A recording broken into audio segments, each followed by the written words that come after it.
আচ্ছা বলুন তো, পৃথিবীর যেসব এলাকায় শীতে জমে যায় সেখানে মানুষ পান করার মতো পানি কোথায় পায়? আপনি ভাবতে ভাবতে চলুন আপনাকে ঘুরিয়ে আনি পৃথিবীর সবচেয়ে ঠান্ডা ঠান্ডা হিম এলাকা থেকে। লেপ মুড়ি দিয়ে উপভোগ করুন শীতের দেশের গল্প।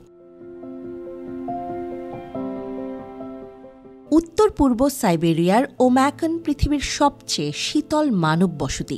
গ্রামটি রাশিয়ার পূর্ব প্রান্তের একটি প্রদেশ সাখার ইন্দিগিরকা নদীর তীরে অবস্থিত।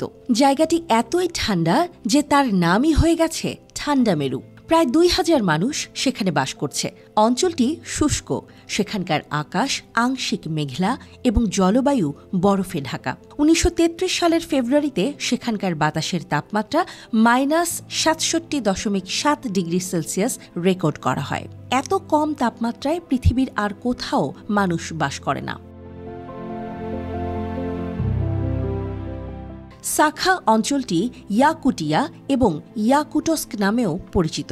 অক্টোবরের শুরুতে সেখানে বায়ুমণ্ডলীয় চাপ বৃদ্ধির সাথে একটি অ্যান্টিসাইক্লোন তৈরি শুরু হতে থাকে। তারপর নেমে আসে ৬ মাস দীর্ঘ মেরুরাত। পার্মাফ্রস্টে গড়া ভূপৃষ্ঠ তীব্র শীতল হয়ে যায়। এই প্রত্যন্ত অঞ্চলের জনগণের জীবনযাত্রা টানা ৯ মাস শীতের কারণে খুব কষ্টের। বরফে ঢাকা জমিতে বসবাসকারীরা প্রধানত গরু, ঘোড়া এবং হরিণ প্রজনন, শিকার, মাছ ধরা, খাদ্যবস্তু কুড়ানো আর কাঠ কাটার কাজ করে, কারণ এই সব কাজই তাদেরকে প্রত্যক্ষভাবে বাঁচিয়ে রাখে। ইয়াকুটস্কের মানুষের চারপাশে পানি আর পানি, কিন্তু তা জমাট বরফ। এই বরফ থেকেই পানযোগ্য পানি সংগ্রহ করতে হয় তাদেরকে।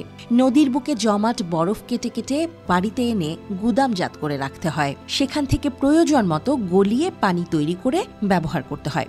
এমন কষ্টই সেখানকার মানুষের দৈনন্দিন জীবনের অংশ হয়ে গেছে। পদে পদে সেখানে কষ্ট। আর ঘর গরম রাখার জন্য জ্বালানি কাঠ থেকে শুরু করে খাবার, পশুর চামড়া, গবাদি পশুর খাবার ইত্যাদি সবই সংরক্ষণ করতে হয়। শীতকালে জীবন বাঁচাতে এছাড়া পথ নেই। সেখানকার যাযাবর অধিবাসীরা বলগা হরিণ পালত। সোভিয়েত রাশিয়ান আমলে আদিবাসীরা এলাকাটিকে একটি স্থায়ী বসতিতে রূপান্তরিত করে এবং গবাদি পশুর খামার গড়ে তোলে। পরে গুলাগ ব্যবস্থাপনার অধীনে ইন্দিগিরকা নদীর তীরে এবং আরও অঞ্চলে কয়েক ডজন শ্রম শিবির তৈরি করা হয়েছিল। এর মাধ্যমে কলিমা হাইওয়ে গড়া হয়। শ্রম শিবিরের অনেকে সেখানেই স্থায়ী হয়। প্রতিষ্ঠা হয় ওম্যাকন গ্রাম, গড়ে ওঠে মাধ্যমিক বিদ্যালয়, স্থানীয় ইতিহাস জাদুঘর ইত্যাদি। ইয়াকুটস্কে কাজের খুব অভাব। সেখানকার বেশিরভাগ মানুষই স্থানীয় স্বর্ণের খনিতে কাজ করে জীবিকা অর্জন করে। রুশ সরকারও তাদেরকে প্রতি মাসে বিশেষ প্রণোদনা দেয়। রাশিয়ার বিশাল জ্বালানি মজুদ থাকায় জ্বালানি খাতেও ইয়াকুটস্কবাসীরা ছাড় পায়।